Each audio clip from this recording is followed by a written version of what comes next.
Alright, you're gonna have to forgive the bird noises. I have a bird nest in the rafters of my garage, and they're making quite a bit of noise. But got this block of HDPE on Amazon. I will leave a link in the description below. It was like 6 inches long, so I just cut this at 1.5 inches. I actually cut mine with my table saw, but I figured like not everybody has a table saw, so I would make the next one with a handsaw. See how that goes. So I'm just going to mark it off at 1.5 inches,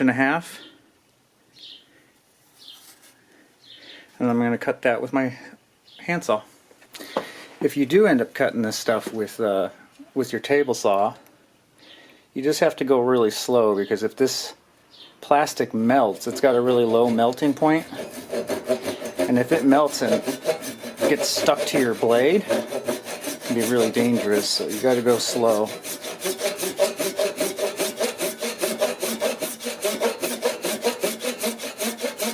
With a handsaw, you shouldn't really have any issues. Clear?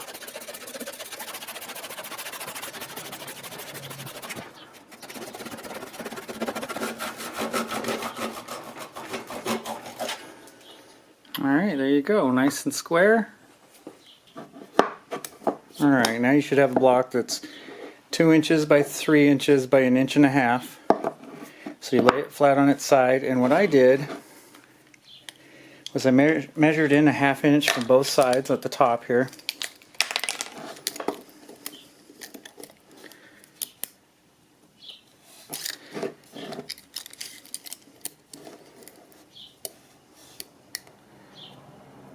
Alright, and then I have this is just a scrap piece that I have a 2.5 inch hole cut in, and I'm going to use that for my template. So I want to match this up until those 1/2 inch marks touch my hole. Just like that. And now I'm going to use a scroll saw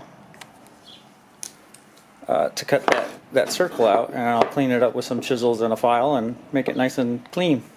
Alright, so I'm just going to come in here and give it a little start, make sure it starts off square, and then slowly follow that line around with this little... These saws are super cheap. If you have a band saw or something, you could probably whip this out really fast, but figured I'd do it with hand tools so you could see anybody could make your own. The hard part is just finding a block of the HDPE that's this size, so Amazon to the rescue on that one. I'll make sure I'm on just on the inside of that black line. I'll clean it up with a file when I'm done cutting. It takes a little while. Just go slow. Make sure you're getting a nice curve on it.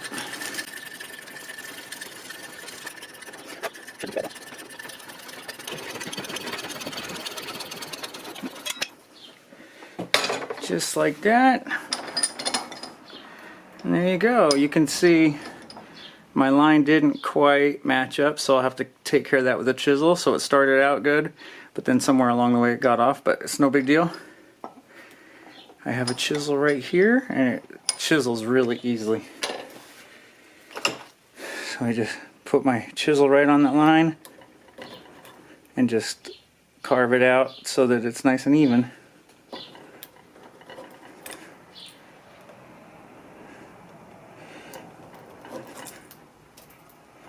There, now she's all squared up. I just got one of these like half round wood rasps, and that rasps it out really good. So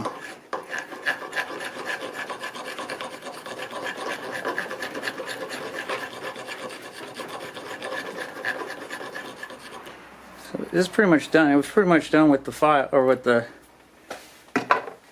chisel, but and now I'll just clean up the edges because they got a bunch of boogers on them. There we go. I'm going to put a hole right in the center, and I'm going to do that by putting corner to corner with my ruler here, and then just marking right in the center.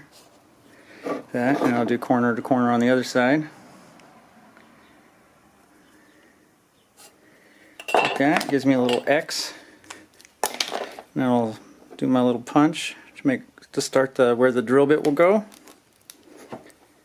And then that goes like that. Now I'll move over to the drill press and we'll drill it out.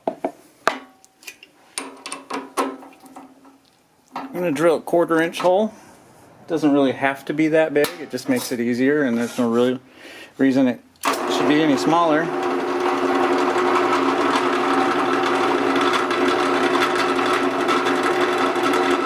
Get that started right where you made that little dent, and then drill a hole. Just like that, folks. With the drill bit, you want to go kind of fast through the stuff. Like I said, if it gets too hot and it melts to the bit, it'll stick and grab. But so if you go fast, give it a little bit of pressure, it'll go right through.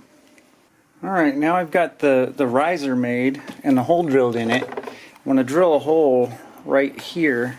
Sorry, this lighting's kind of bad. Let me get my flashlight. I'm going to drill a hole right down in there, the same 1/4 inch hole, and then that will give me something to tie the bungee to. So I'll do that now.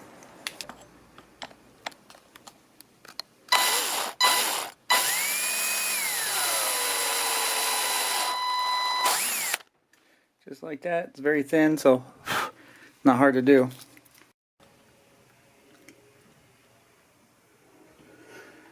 Alright, well, it's kind of, you have to excuse all the mess. I'm right in the middle of a bunch of different projects, and I don't really clean my shop, but as you can see, this fits it down in there pretty good. If you want to like carve away a little bit so it fits down in there better, go ahead. But what I'm going to do is I'm going to feed this. I have 1/8 inch shot cord here. Let's see how it shows up. 1/8 inch shot cord, stretchy cord, and I'm just going to push one side through there, and then I want the knot on the inside. I don't want it sticking out for anything to get hung up on, so I want it under the chair. And then I just want to tie this off, but I want it so that I have enough room to be able to turn this around and move it out of the way. So this is where it's going to be sitting most of the time, but I want this much stretch in it. So right about there is where I'm going to tie the knot.